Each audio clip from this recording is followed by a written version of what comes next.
Friends, welcome back to my channel. This is Pooja Jaiswal. Friends, हमें हमारे जीवन में दो तरह के लोग मिलते हैं। एक वे जो हमें हमेशा डिमोटिवेट करते रहते हैं, हमारे अंदर कमियां निकालते रहते हैं, हमारी टांग पकड़कर हमें पीछे खींचते रहते हैं। वहीं दूसरे ओर ऐसे लोग मिलते हैं जो हमें हमेशा मोटिवेट करते रहते हैं, हमें कुछ करने के लिए प्रेरित करते रहते हैं। हमें डिसाइड करना होगा कि हमें किसका साथ चाहिए। आज मैं आपको एक बहुत ही सुंदर कहानी सुनाने वाली हूँ। कहानी है गौतम बुद्ध की।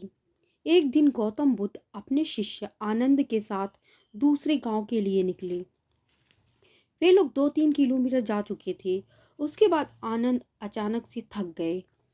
उन्होंने कहा, गुरुजी, मुझे बहुत थकान हो रही है। हम लोग कितनी देर में पहुंचेंगे गांव? ये तो गांव बहुत दूर लग रहा है। तो गौतम बुद्ध ने कहा, वो जाओ, किसान खेत में काम कर रहा है, उससे पूछ कर के आओ कि कितनी दूर है। तो किसान गौतम बुद्ध की तरफ देखकर मुस्कुराया और बोला, आप लोग बहुत दूर आ गए हो, बस 2 किलोमीटर और है।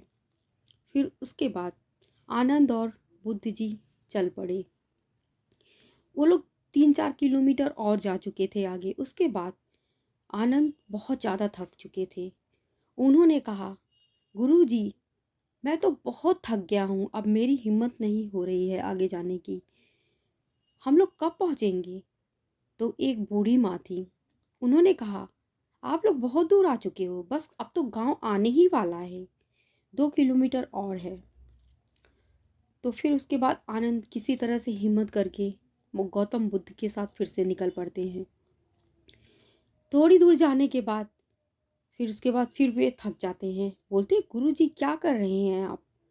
कब से 2 किलोमीटर पहुंचने वाले हैं, ऐसे ऐसे कर कर के आप लोग ये क्या कर रहे हैं? आपके दिमाग में क्या चल रहा है? तो उन्होंने कहा, बताइए ना, और कितनी दूर है? तो गौतम बुद्ध जी ने कहा, वो एक व्यक्ति देखो खड़ा है, उससे पूछ कर के आओ कि कितनी दूर है गाँव। वो भी बोला, 2 किलोमीटर है। आनंद ने कहा, अरे गुरुजी, अब बता ही दीजिए, आपके दिमाग में क्या चल रहा है? क्यों आप लोग ऐसा कर रहे हो कि पहुंचने वाले हैं, ज़्यादा दूर नहीं है? आप बताइए, सच में बात क्या है? तो गौतम बुद्ध ने कहा, अगर मैं तुमको पहले ही बता देता कि गांव इतनी दूर है, तो शायद तुम पहले ही हिम्मत हार जाते, तुम चलने के लिए तैयार ना होते। इसीलिए मैंने तुमको सच नहीं बताया। गांव अभी बहुत दूर है, गांव अभी लगभग 30 किलोमीटर दूर है। अगर मैं पहले ही तुमको बता देता तो तुम डिमोटिवेट हो जाते। जीवन में हमेशा एक बात याद रखना, दूसरों को हमेशा इंस्पायर करते रहना, अपने लक्ष्य की ओर हमेशा आगे बढ़ते रहना। अगर जीवन में तुम्हें कुछ भी करना है तो चलते रहना है। छोटी सी कहानी है, लेकिन ये कहानी हमें ये सिखाती है कि चलते रहने का ही नाम ज़िंदगी है।